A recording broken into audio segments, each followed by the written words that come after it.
Hello friends, welcome back. उत्तम से academy आप सभी का स्वागत है। मेरा नाम है अहमद नागी और आज हम पढ़ने वाले हैं सर्कुलेटरी सिस्टम।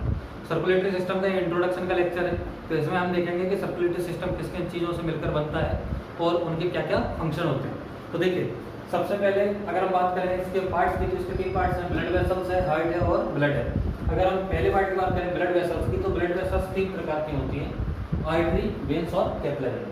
तो जो आर्टरी होती है और वेन्स होती है, ये दोनों बड़े वेसल्स होते हैं। बड़ी वेसल्स मतलब ऐसे बड़े ट्यूब हैं जिनके अंदर ब्लड बह रहा है। तो हम इनके स्ट्रक्चर्स अगर देखें तो उसके लिए जरूरी है कि हम उसका क्रॉस सेक्शन लें। तो आप ऐसे इमेजिन करिए कि जैसे कि एक ट्यूब था, इस ट्यूब को हमने इस तरीके से काट दिया, उसको फ्रंट से देखा है, तो फ्रंट से देखेंगे तो इस तरह की संरचना आपको दिखेंगी। ठीक है, तो अगर हम आर्टरी और वेन्स की बात करें तो इसकी जो बाहर की कवरिंग होती है, बाहर की जो लेयर होती है, उसको हम बोलते हैं ट्यूनिका एक्सटर्ना।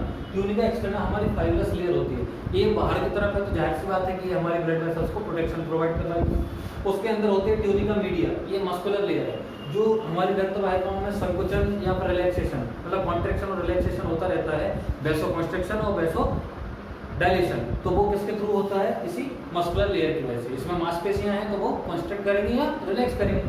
ठीक है, अगली लेयर हमारी है एंडोथेलियम। तो एंडोथेलियम जो लेयर है, ये रेड कलर से आपको जो दिख रही होगी, ये तीनों मैंने बनाया है, तो ये ट्यूनिका इंटरना नाम दिया जाता है इसको। एंडोथेलियम क्यों कहते हैं? आप आगे पढ़ोगे कि हमारे अंदर सेल्स होती हैं, जो रेड सेल्स होते हैं उनको अपन स्क्वेमस सेल्स कहते हैं।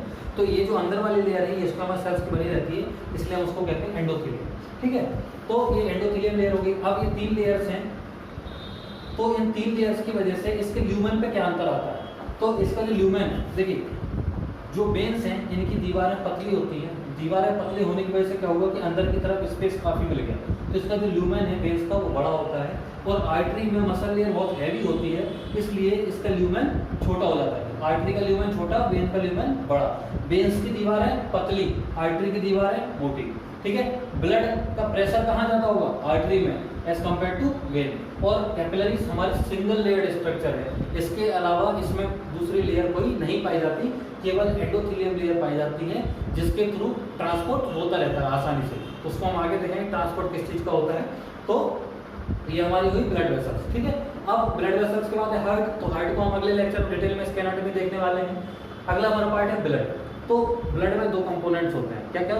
सेल्स होती हैं और प्लाज्मा होता है। सेल्स 45% होती हैं, प्लाज्मा 55% होता है। तो सेल्स कौन कौन सी रहती है ब्लड में? आरबीसी, डब्ल्यूबीसी और प्लेटलेट्स। आरबीसी को बोलते हैं इरेथ्रोसाइट्स। इरेथ्रो वर्ड आज के बाद कहीं भी बायोलॉजी में सुनो, उसका मतलब होता है रेड। डब्ल्यूबीसी का दूसरा नाम होता है ल्यूकोसाइट्स। ल्यूकोसाइट्स आज के बाद ल्यूको वर्ड कहीं भी सुनेंगे बायोलॉजी में, तो उसका मतलब होता है वाइट।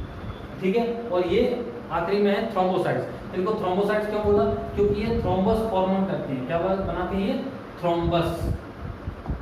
थ्रोम्बस किसको कहते हैं? जो ब्लड का थक्का बनता है। जैसे कहीं हमें चोट लग गई, हमें चोट लगी तो ब्लड निकलेगा, ब्लड निकलेगा तो उसको बचाने के लिए थक्का बन जाता है, उसी को अपन बोलते हैं थ्रोम्बस। ठीक है, तो थ्रोम्बस को बनाने वाली सेल्स थ्रोम्बोसाइट्स।